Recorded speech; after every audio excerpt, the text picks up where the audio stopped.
Hey there, friends, and welcome back to another 3-Minute Thoughts. My name is Derek, and in the next 3 minutes, we're going to take a look at 1 Kings chapters 3 and 4, then move on to 2 Chronicles chapter 1, and add Psalm 72. I'll remind you of those as we get there.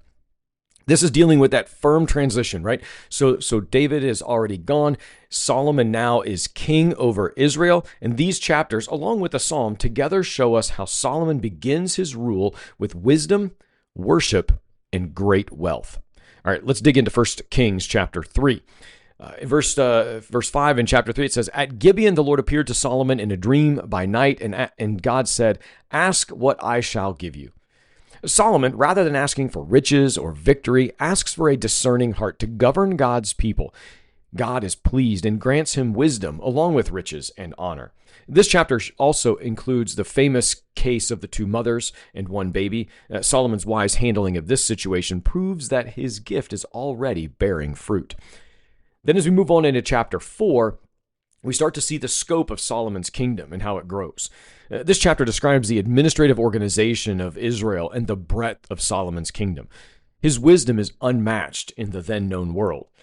He spoke 3,000 proverbs, and his songs were 1,005 in total. People of all nations came to hear the wisdom of Solomon, it says in verse 34. This is the high point of this united monarchy that they experience. There's peace, there's prosperity, and godly leadership abounds. 2 Chronicles chapter 1 is a second view of Solomon's start. Now, this chapter is going to mirror 1 Kings chapter 3. It's going to sound very similar.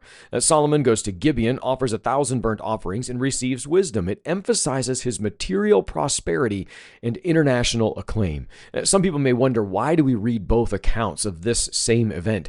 But the reason behind it is sometimes you hear a different detail when it's spoken from a different vantage point.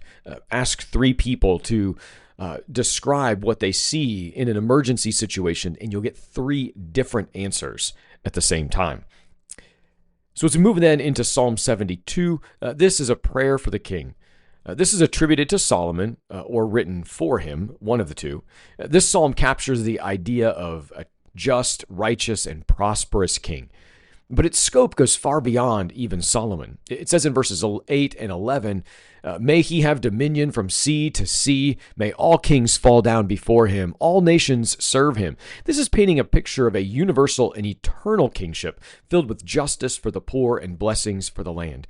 This is ultimately going to be called a messianic psalm, pointing us to the person of Jesus, who is the true son of David, whose reign will have no end. And that, friends, is where we end for today. Be well.